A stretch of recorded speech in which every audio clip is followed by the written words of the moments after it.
آج رمضان کا 23واں دن ہے اور ہمارے اس 30 دن 30 انبیاء کے سفر میں ہم ایک ایسی عظیم شخصیت پر بات کر رہے ہیں۔ بالکل، اور آج کا ٹاپک ہے حضرت عیسیٰ علیہ السلام۔ ان کی زندگی واقعی ایک ایسی روحانیت کا پیغام تھی جس نے بنا کسی فوج یا تلوار کے اس طاقتور نظام کو ہلا دیا تھا۔ آج ہم بات کر رہے ہیں حضرت عیسیٰ علیہ السلام کی، جن کی زندگی کا ہر سانس ہی ایک معجزہ تھا، لیکن اس کے پیچھے چھپی انسانی نفسیات، ضد اور حق کی تلاش کی کہانی وہ اس سے بھی زیادہ حیران کن ہے۔ میں سمجھتی ہوں کہ اس منظر کی جو دہشت اور حیرت ہے نا، دراصل یہی وہ بنیادی نقطہ ہے جو حضرت عیسیٰ علیہ السلام کی زندگی کو سمجھنے کے لیے ضروری ہے۔ وہ کیسے؟ دیکھیں، عام طور پر ہم تاریخ کو ایک سیدھی لکیر میں دیکھتے ہیں، مطلب اسباب ہوتے ہیں اور ان کے نتائج نکلتے ہیں، لیکن ان کی زندگی اس مادی سوچ پر ایک زبردست ضرب ہے۔ ہاں بالکل ایسا ہی ہے۔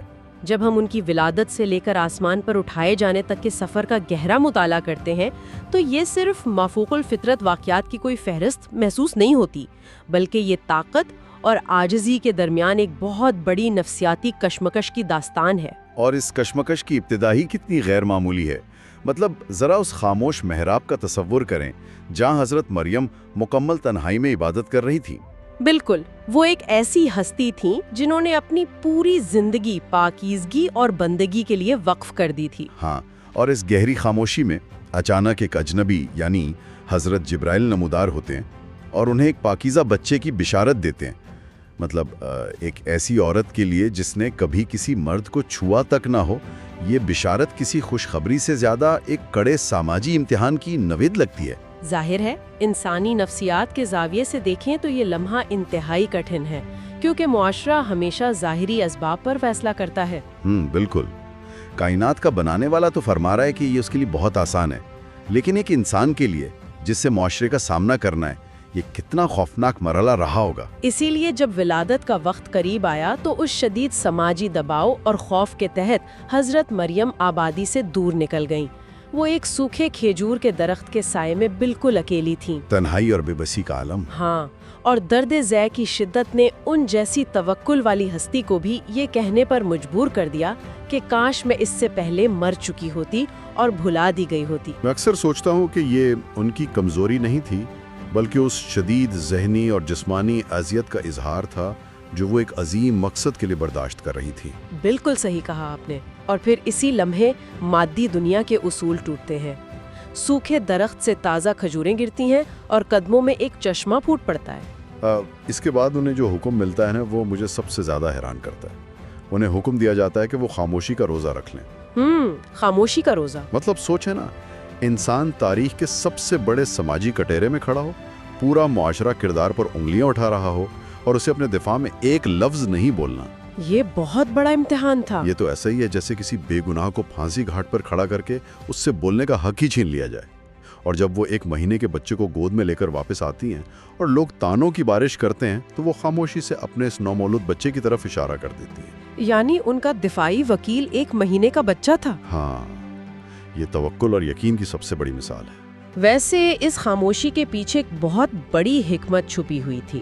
اگر حضرت مریم خود اپنی صفائی دیتی تو کیا وہ مادی سوچ رکھنے والا معاشرہ ان کی بات مان لیتا؟ مجھے نہیں لگتا کہ وہ مانتے۔ وہ تو الزامات لگانے پر تلے ہوئے تھے۔ ہرگز نہیں۔ وہ لوگ جو صرف اسباب پر یقین رکھتے تھے نا، انہیں کسی عام انسانی دلیل سے قائل کیا ہی نہیں جا سکتا تھا۔ انہیں ایک ایسے جھٹکے کی ضرورت تھی جو ان کے ذہنوں کو مفلوج کر دے۔ اور پھر وہی جھٹکا انہیں ملا جب 1 مہینے کے بچے حضرت عیسیٰ نے جھولے سے کلام کیا۔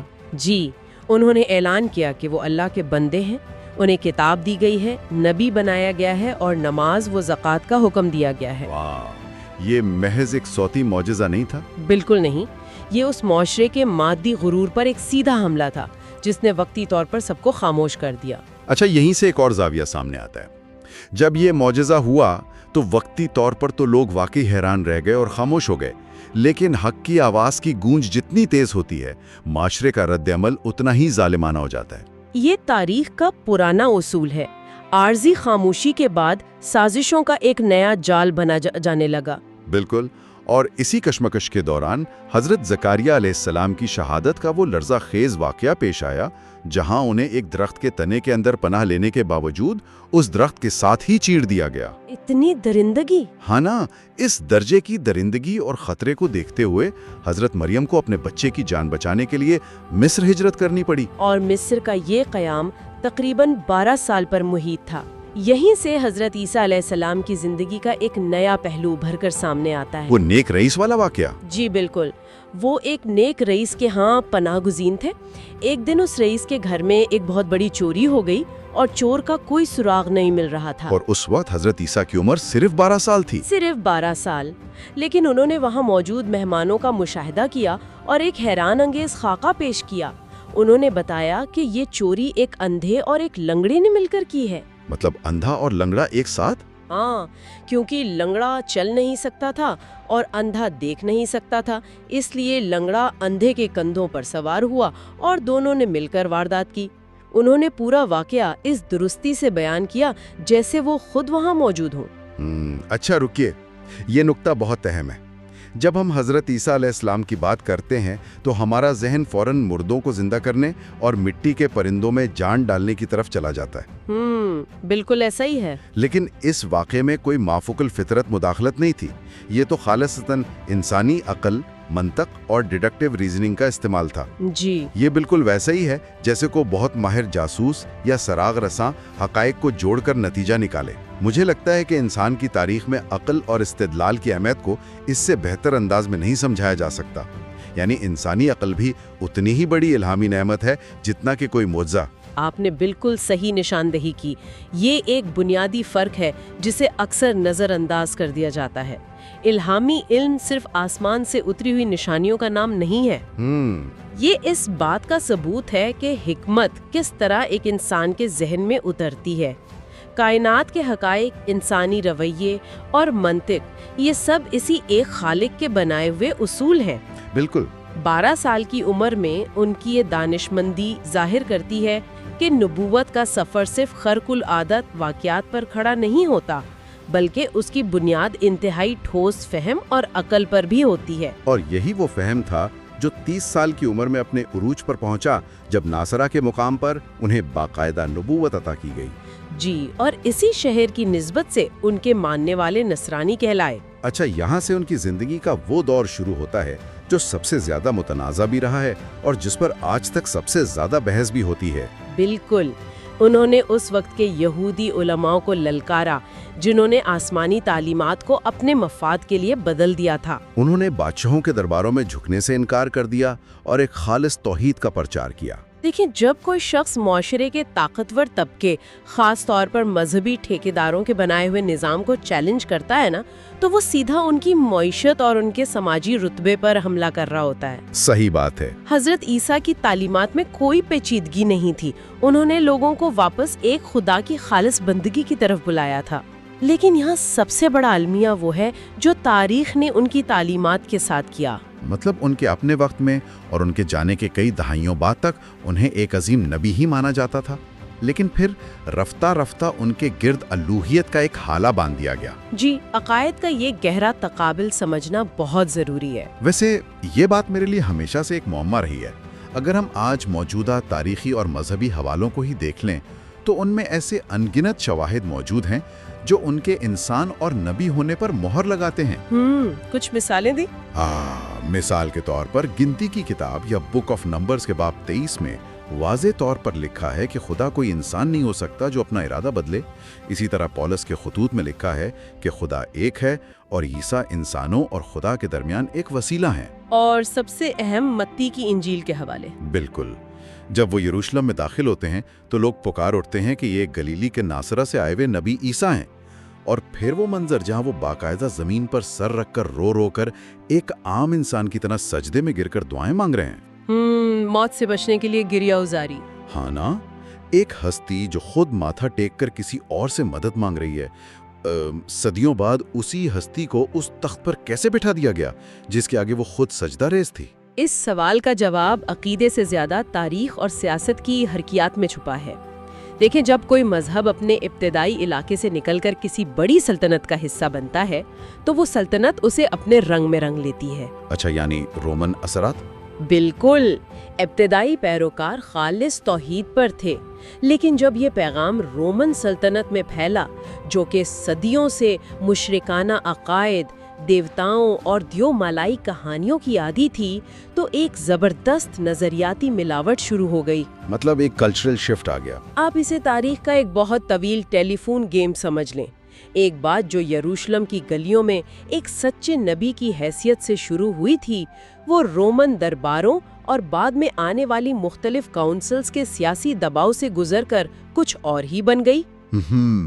فلسفیانہ مشگافیوں کا شکار ہو گئی۔ جی، وہ ایک ایسے عقیدے میں تبدیل ہو گئی جس کا اصل تعلیمات سے کوئی تعلق نہیں تھا، کیونکہ رومن ذہنیت کے لیے ایک ایسے خدا کا تصور کرنا بہت مشکل تھا جو کبھی زمین پر انسان بن کر نہ آیا ہو۔ یعنی طاقتور سلطنتوں نے اپنے پرانے عقائد کی تسکین کے لیے ایک نئے مذہب کو اپنی مرضی کی شکل دے دی۔ بالکل ایسا ہی ہوا۔ لیکن چلیں، یہ تو وہ تحلیف ہے جو صدیوں بعد ہوئی۔ مجھے اس بات پہ حیرت ہوتی ہے کہ ان کے اپنے دور میں ان کے بالکل سامنے کھڑے لوگ کیسا رویہ رکھتے تھے۔ وہ بھی تو بہت ضدی تھے۔ ہاں، ایک طرف ان کے پاس ایسی ٹھوس منطق اور واضح تعلیمات تھیں، اور دوسری طرف وہ لوگ مسلسل مافوق الفطرت معجزات کا مطالبہ کر رہے تھے۔ ایسا لگتا ہے جیسے انسان کو سچائی کی نہیں، صرف ایک تماشے کی تلاش ہوتی ہے۔ انسانی فطرت کا یہ ایک بہت ہی تاریک پہلو ہے۔ جب انسان کی انا سچ کو قبول کرنے سے انکاری ہو جائے تو وہ دلیل کے بجائے کرشمے مانگنے لگتا ہے۔ بالکل۔ اگر ہم قرآن اور موجودہ بائبل کے بیانات کا تقابل کریں تو یہ بات بڑی دلچسپ ہے۔ بائبل میں 5000 لوگوں کو چند روٹیوں اور مچھلیوں سے کھانا کھلانے اور پانی پر چلنے جیسے معجزات کا ذکر ہے، اور قرآن میں مٹی کے پرندے میں جان ڈالنے اور مصلوب ہونے سے بچ جانے کا ذکر ہے۔ جی، اور ان سب میں نسیبین شہر کا جو واقعہ ہے وہ انسانی ہٹ دھرمی کی ایک کلاسک مثال ہے۔ واہ، نسیبین کے اس واقعے میں تو باقاعدہ ایک جاسوسی فلم جیسی سنسنی خیز حکمت عملی نظر آتی ہے۔ ہاں، وہ شمون کی تدبیر۔ بالکل۔ نسیبین کا حکمران انتہائی مغرور تھا۔ جب حضرت عیسیٰ نے اپنے حواریوں یعنی یعقوب، تیومان اور شمون کو وہاں بھیجا تو اس ظالم حکمران نے تیومان کے ہاتھ پیر کاٹ دیے اور اسے اندھا کر کے قید خانے میں پھینک دیا۔ بہت بھیانک سلوک کیا تھا۔ ہاں، لیکن اس وحشت کے جواب میں شمون نے ایک انتہائی غیر معمولی طریقہ اپنایا۔ وہ سیدھا جا کر ٹکرانے کے بجائے ایک عام انسان کے روپ میں شہر میں داخل ہوا، حکمران کے دربار تک رسائی حاصل کی اور اپنی دانشمندی سے اس کا سب سے قریبی مشیر بن گیا۔ اور پھر حکمران کا اعتماد جیت لیا۔ جی، اور جب اس نے حکمران کو مکمل طور پر اپنے اعتماد میں لے لیا نا، تب اس نے بہت چالاکی سے حکمران کو اس بات پر آمادہ کیا کہ وہ قیدیوں کو بلائے اور ان کے نبی یعنی حضرت عیسیٰ کا خود امتحان لے۔ شمون کی یہ حکمت عملی ہمیں بتاتی ہے کہ سچائی کو پھیلانے کے لیے صرف معجزات نہیں بلکہ انسانی تدبیر کی بھی اتنی ہی ضرورت ہوتی ہے۔ بالکل صحیح کہا آپ نے۔ اور جب حضرت عیسیٰ دربار میں پہنچے تو جو کچھ ہوا اس نے اس مغرور حکمران کے ہوش اڑا دیے۔ انہوں نے تیومان کو ٹھیک کر دیا تھا۔ ہاں، انہوں نے کٹے ہوئے اعضاء اور چھینی ہوئی بینائی والے تیومان پر اپنا ہاتھ پھیرا اور اسی وقت اس کے ہاتھ پیر واپس آ گئے۔ وہ دوبارہ دیکھنے لگا۔ اور پھر دربار میں بیٹھے عمرا جو کچھ کھا کر آئے تھے اور جو گھروں میں چھپا کر آئے تھے، حضرت عیسیٰ نے وہ سب ان کے چہروں پر پڑھ کر بتا دیا۔ اور پھر انہوں نے مٹی کا ایک پرندہ بنایا، اس میں پھونک ماری اور وہ حقیقت میں اڑنے لگا۔ لیکن انسان کی نفسیات دیکھیں، جب اس کے تمام مادی اصول ٹوٹتے ہوئے نظر آتے ہیں تو وہ ہار ماننے کی بجائے ایک ایسا مطالبہ کرتا ہے جو اس کے خیال میں بالکل ناممکن ہو۔ اور وہی مطالبہ تو ہماری آج کی گفتگو کا نقطۂ آغاز تھا، اس حکمران کا سب سے بڑا مطالبہ۔ ہاں، وہی۔ اس حکمران نے کہا کہ اگر تم سچے ہو تو حضرت نوح کے بیٹے سام کو زندہ کر کے دکھاؤ، جس کی ہڈیاں بھی مٹی میں مل چکی تھی۔ اور پھر وہ وادی، وہ پھٹتی ہوئی زمین اور سام کا اپنی قبر سے خوف کے عالم میں اٹھنا، جس کی داڑھی قیامت کے گمان سے سفید ہو چکی تھی۔ یہ منظر کسی بھی انسان کا دماغ سن کرنے کے لیے کافی ہے۔ لیکن اس پورے واقعے کے متوازی حضرت عیسیٰ مسلسل ایک اور سبق بھی دے رہے تھے۔ انہوں نے اپنی قوم کو خبردار کیا تھا کہ آنے والے وقتوں میں جھوٹے نبیوں سے بچنا۔ انہوں نے ایک استعارہ دیا تھا نا کہ بھیڑ کے روپ میں چھپے بھیڑیوں کو تم ان کے پھلوں سے پہچانو گے۔ جی بالکل، اور اس استعارے کے اندر ایک بہت گہرا تاریخی اور اسلامی تناظر پوشیدہ ہے۔ جب وہ جھوٹے نبیوں کی پہچان بتا رہے تھے تو وہ بنیادی طور پر یہ اعلان کر رہے تھے کہ نبوت کا دروازہ ابھی بند نہیں ہوا۔ مطلب ایک اور سچے نبی کی آمد باقی ہے؟ ہاں، اگر وہ خود آخری ہوتے تو وہ یہ کہتے کہ میرے بعد جو بھی دعویٰ کرے وہ جھوٹا ہے، لیکن انہوں نے سچے اور جھوٹے کے درمیان فرق کرنے کی ایک کسوٹی دی۔ یہ ایک واضح اشارہ تھا آنے والے نبی آخر الزمان کی طرف، جن کی آمد کے بعد یہ سلسلہ ہمیشہ کے لیے مکمل ہو جانا تھا۔ کیا بات ہے! لیکن ان کی اپنی قوم ان کے اپنے معجزات پر کیسا رد عمل دے رہی تھی؟ مائدہ یعنی آسمانی دسترخوان کا واقعہ تو انسانی ضد کی انتہا کو ظاہر کرتا ہے۔ حواریوں کا مطالبہ۔ ہاں، ان کے اپنے قریبی حواریوں نے جو دن رات ان کے ساتھ تھے، ان سے فرمائش کی کہ ہمارے دلوں کے اطمینان کے لیے آسمان سے ایک دسترخوان نازل ہو۔ اب آسمان سے دسترخوان اترتا ہے، اس پر بھنی ہوئی مچھلی، نمک، سرکہ، زیتون، شہد اور پنیر موجود ہے۔ لیکن حواریوں کی تسلی پھر بھی نہیں ہوتی۔ وہی تو، وہ کہتے ہیں کہ اس معجزے کے اندر ایک اور معجزہ دکھائیں، اور پھر حضرت عیسیٰ اس بھنی ہوئی مچھلی کو جو خوراک بن چکی ہے اسے حکم دیتے ہیں اور وہ تڑپ کر زندہ ہو جاتی ہے، اور پھر اسے دوبارہ حکم ملتا ہے تو وہ واپس بھنی ہوئی حالت میں چلی جاتی ہے۔ یہ واقعی حیران کن ہے۔ یہاں میرا دماغ بالکل الجھ جاتا ہے۔ کائنات کے سب سے بنیادی تھرموڈائنمکس کے اصول 1 منٹ کے اندر 2 بار توڑے جا رہے ہیں، اور پھر بھی وہ لوگ اسے جادو کہہ کر مسترد کر دیتے ہیں۔ مطلب کوئی انسان ایسا کیسے کر سکتا ہے؟ دیکھیں، اسے نفسیات کی زبان میں ہم کوگنیٹو ڈسننس کہتے ہیں۔ اچھا، وہ کیا؟ جب ایک انسان کے سامنے ایسی سچائی آ جائے جو اس کے آبائے عقائد اور اس کے پورے طرز زندگی کو باطل ثابت کر دینا، تو اس کا ذہن شدید دباؤ کا شکار ہو جاتا ہے۔ سمجھ رہا ہوں۔ اس دسترخوان اور اس مچھلی کو دیکھ کر ان کے پاس 2 ہی راستے تھے۔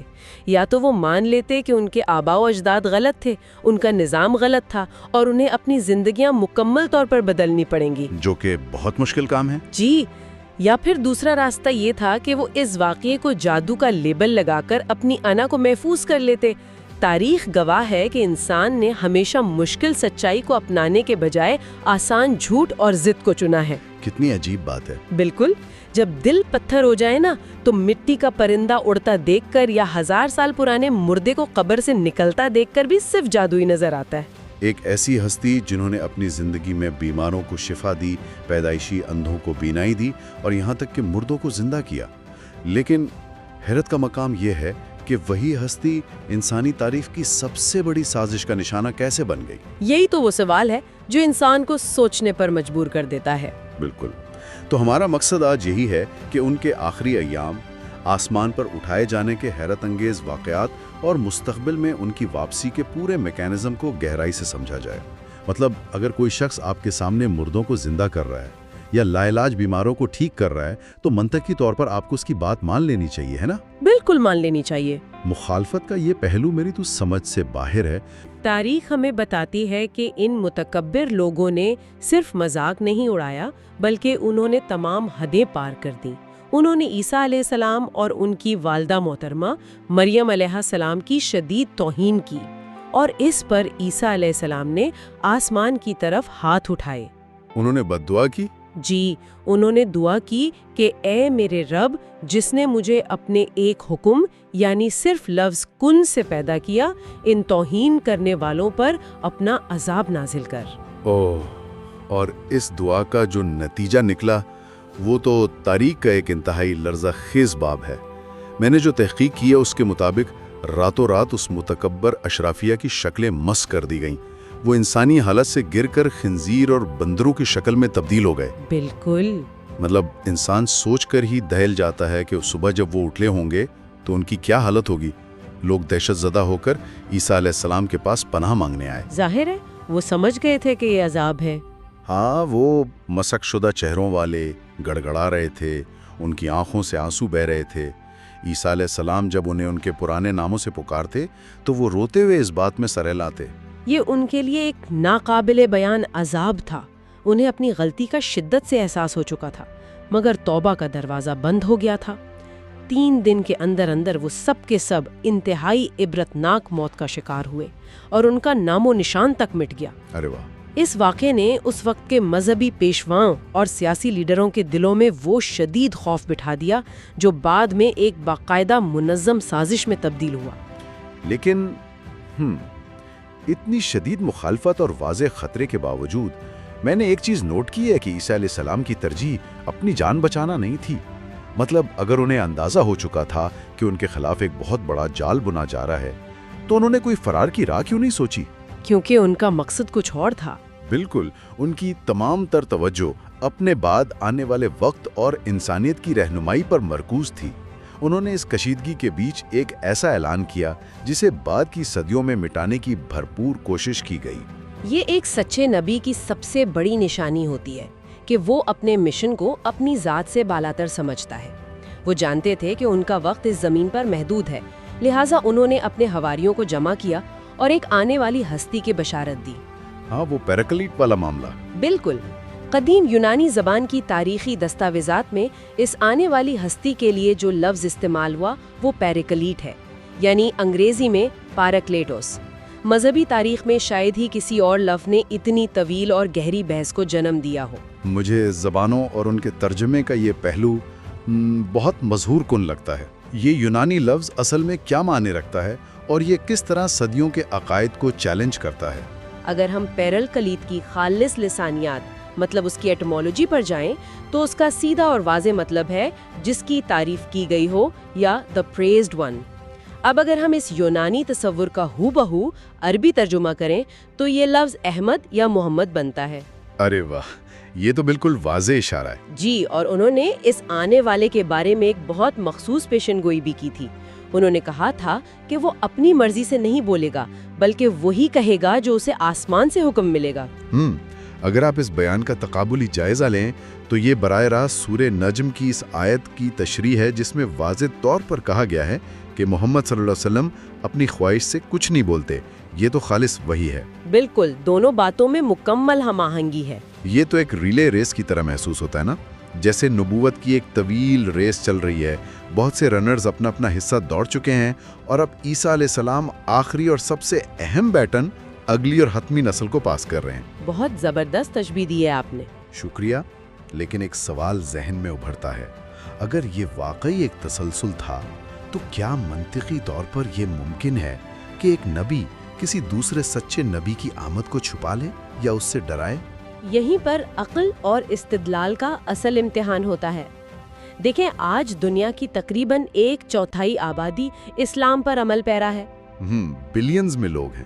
جی، اگر یہ دین اور اس کے لانے والے سچے نہ ہوتے اور یہ سب محض ایک فریب ہوتا تو عیسیٰ علیہ السلام، جنہیں سراپا رحمت اور سچائی کا پیکر مانا جاتا ہے، ان کی یہ اخلاقی اور الہامی ذمہ داری بنتی تھی کہ وہ اپنی قوم کو سختی سے خبردار کرتے۔ بالکل، وہ کہتے کہ میرے بعد ایک جھوٹا آنے والا ہے، بچ کے رہنا۔ ہاں، وہ واضح طور پر بتاتے کہ میرے بعد ایک بہت بڑا دھوکہ آنے والا ہے، اس سے دور رہنا۔ مگر ہم دیکھتے ہیں کہ انہوں نے ایسا کوئی انتباہ دیا ہی نہیں، بلکہ آنے والے کو سچائی کی روح اور ایک عظیم رہنما قرار دے کر اس کی خوشخبری دی۔ اس لاجک کے بعد تو کوئی شک باقی نہیں رہتا۔ خیر، جب انہوں نے یہ بشارت دی اور دوسری طرف ان کی عوام میں مقبولیت عروج پر پہنچ گئی تو اقتدار کے ایوانوں میں خطرے کی گھنٹیاں بج اٹھیں۔ ظاہر ہے ان کے پاس طاقت تھی، عوام ان کے پیچھے چل رہے تھے اور اشرافیہ ان سے خوفزدہ تھی۔ یہاں سے وہ اندھی سازش شروع ہوتی ہے جس نے تاریخ کو بری طرح الجھا دیا۔ یہ نبوت کا 3 سال تھا اور یہودیوں کی عید فصح کا تہوار قریب تھا۔ اس وقت شہر کی حالت کیا تھی؟ تہوار کے دنوں میں یروشلم میں ویسے ہی لوگوں کا بے پناہ ہجوم ہوتا تھا۔ مذہبی رہنماؤں کو شدید خوف تھا کہ اگر عیسیٰ علیہ السلام نے اس ہجوم کے سامنے کوئی دعویٰ کر دیا تو ان کا اپنا وجود خطرے میں پڑ جائے گا۔ انہوں نے اس مذہبی حسد کو ایک سیاسی رنگ دینے کا فیصلہ کیا پھر؟ بالکل، وہ اس وقت کے مقامی حکمران ہیرڈ اینٹیپاس کے پاس گئے۔ انہوں نے یہ نہیں کہا کہ ہمارا ان سے کوئی مذہبی اختلاف ہے، بلکہ انہوں نے الزام لگایا کہ یہ شخص عوام کو اکٹھا کر کے جادوگری کے ذریعے تمہاری حکومت کے خلاف بغاوت کی تیاری کر رہا ہے، اور ہیروڈ نے مان لیا۔ ہیروڈ اقتدار کے معاملے میں انتہائی غیر محفوظ محسوس کرتا تھا۔ اس نے فوراً قتل کے احکامات جاری کر دیے۔ اچھا، لیکن اگر حکمران قتل کا حکم دے چکا تھا اور وہ شخص عوام میں اتنا مقبول تھا تو انہیں گرفتار کرنا تو ایک لاجسٹک ڈراؤنا خواب رہا ہوگا نا۔ وہ انہیں دن کے اجالے میں تو پکڑ نہیں سکتے تھے، ورنہ یقینی طور پر بغاوت ہو جاتی۔ بالکل نہیں پکڑ سکتے تھے۔ تو انہیں یقینی طور پر کسی اندرونی شخص کی، مطلب کسی مخبر کی ضرورت تھی، اور یہیں سے اس رات کی تاریکی اور غداری کا وہ پہلو سامنے آتا ہے جو انسان کو ہلا کر رکھ دیتا ہے۔ آپ کا تجزیہ بالکل درست ہے۔ انہیں ایک ایسے شخص کی ضرورت تھی جو ان کے حلقہ احباب میں سے ہو۔ عیسیٰ علیہ السلام کو اس سازش کا علم ہو چکا تھا۔ انہوں نے رات کے وقت اپنے خاص حواریوں کو جمع کیا اور انہوں نے ان سب کی طرف دیکھ کر ایک سادہ سا سوال پوچھا۔ وہ مددگار والا سوال؟ جی، انہوں نے پوچھا، اللہ کے راستے میں میرا مددگار کون ہے؟ سب نے پورے جوش اور عقیدت سے اقرار کیا، مگر ایک شخص یہودا مکمل طور پر خاموش رہا۔ اس کا ضمیر بک چکا تھا۔ اس نے صرف 30 چاندی کے سکوں کی خاطر اس تاریخ کی بدترین غداری کا سودا کیا اور رات کے اندھیرے میں فوجیوں کو گتسمنی کے باغ تک لے آیا۔ رکیں، صرف 30 چاندی کے سکے؟ مطلب ایک اتنی بڑی الہامی ہستی اور اتنے بڑے مقبول رہنما کی مخبری کے لیے یہ رقم تو انتہائی معمولی لگتی ہے۔ اتنے بڑے خطرے کے عوض اتنی چھوٹی قیمت کیوں؟ اس رقم کا تعین ہی دراصل اس سازش کی سب سے بڑی توہین تھی۔ اس دور کی روایات اور قوانین کے مطابق 30 چاندی کے سکے وہ قیمت تھی جو کسی مالک کو تب ادا کی جاتی تھی جب اس کا کوئی معمولی غلام مارا جائے۔ ارے واہ، یہ تو بہت ہی گری ہوئی حرکت تھی۔ بالکل، مذہبی پیشوا جان بوجھ کر یہ رقم دے کر عیسیٰ علیہ السلام کی توہین کرنا چاہتے تھے۔ یہ محض ایک معاوضہ نہیں تھا، یہ ان کی نظر میں اس ہستی کی اوقات متعین کرنے کی ایک بھونڈی کوشش تھی۔ یہ تو ایک سوچی سمجھی پولیٹیکل سمیئر کیمپین تھی جسے ایک رات کے ٹارگیٹڈ آپریشن میں بدل دیا گیا۔ لیکن اس رات باغ میں اصل میں ہوا کیا تھا؟ کیونکہ تاریخی حوالوں میں اس گرفتاری کے حوال اتنے متضاد ہیں کہ سمجھ ہی نہیں آتا سچ کیا ہے۔ تضادات اس قدر گہرے ہیں کہ وہ خود اس رات کی افراتفری کی گواہی دیتے ہیں۔ کچھ تاریخی مسودات دعویٰ کرتے ہیں کہ عیسیٰ علیہ السلام نے خود کو پرامن طریقے سے فوجیوں کے حوالے کر دیا تاکہ کوئی خون خرابہ نہ ہو۔ صحیح۔ جبکہ دوسری طرف ایسی روایت بھی ہیں جو بتاتی ہیں کہ جب عیسیٰ علیہ السلام اندھیرے سے نکل کر فوجیوں کے سامنے آئے اور کہا کہ میں ہی وہ ہوں جسے تم ڈھونڈ رہے ہو، تو ان کے چہرے کے جلال اور رعب سے تمام فوجی زمین پر گر پڑے۔ یہ شدید تضادات کہ یا تو وہ پرامن طور پر چلے گئے یا پھر ان کی ہیبت سے لوگ گر پڑے، یہ دراصل اس بات کی طرف اشارہ کرتے ہیں کہ اس رات اندھیرے میں کسی کو کچھ سمجھ نہیں آ رہا تھا۔ مکمل کنفیوژن تھی وہاں۔ 100%۔ اور اسی افراتفری کا نتیجہ اگلی صبح ایک ایسے واقعے کی صورت میں نکلا جس نے دنیا کو تاریخ کے سب سے بڑے فریب میں مبتلا کر دیا۔ صبح کے وقت جب مجمع اکٹھا ہوا تو کیا ہوا تھا؟ صبح تک شہر میں ہنگامہ برپا ہو چکا تھا، مجمع خون کا پیاسا ہو رہا تھا۔ لیکن اسی الجھن کے دوران عدل الہی حرکت میں آیا۔ کیسے؟ اللہ تعالیٰ نے جبرائیل علیہ السلام کے ذریعے عیسیٰ علیہ السلام کو ان بلوائیوں کی نظروں سے اوجھل کر دیا اور انہیں 33 سال کی عمر میں زندہ سلامت آسمان پر اٹھا لیا گیا۔ اور پھر وہ ماسٹر سٹروک کھیلا گیا جس نے سازشیوں کے ہوش اڑا دیے۔ وہ ہم شکل والا معاملہ؟ بالکل۔ اللہ نے اس غدار یعنی یہودا کا چہرہ تبدیل کر کے بالکل عیسیٰ علیہ السلام جیسا بنا دیا۔ ارے یہ تو تاریخ کا سب سے بڑا ڈکوئے یا چھلاوا ہے۔ مطلب جس شخص نے جال بچھایا وہ خود اپنے ہی بچھائے ہوئے جال میں پھنس گیا۔ جب فوجیوں نے اس ہم شکل یہودا کو پکڑا ہوگا تو اس کی کیا حالت ہوئی ہوگی؟ وہ شدید صدمے اور دہشت میں تھا۔ تاریخ بتاتی ہے کہ جب اسے گھسیٹا جا رہا تھا تو وہ مسلسل چیخ رہا تھا، رو رہا تھا کہ میں عیسیٰ نہیں ہوں، میں تو یہودا ہوں جس نے تمہیں راستہ دکھایا تھا۔ لیکن ظاہر ہے اس کی بات کس نے سننی تھی وہاں؟ بالکل، اس ہنگامے میں کون اس کی بات سنتا؟ خود اس کے لائے ہوئے سپاہیوں نے اسے عیسیٰ سمجھا، اس کا مذاق اڑا کر اسے مارا پیٹا اور بالآخر اسی غدار کو سولی پر چڑھا دیا گیا۔ یہاں ایک انتہائی اہم نقطہ سامنے آتا ہے جس پر ہم نے اپنی پچھلی گفتگو میں بھی بہت گہرائی سے غور کیا تھا۔ مصلوب ہونے والے شخص کے آخری الفاظ جو تاریخ میں درج ہیں وہ کیا ہیں؟ وہ کہتا ہے، میرے خدا تو نے مجھے کیوں چھوڑ دیا؟ جی، یہی الفاظ درج ہیں۔ اب ذرا اس پر منطقی انداز میں سوچیں۔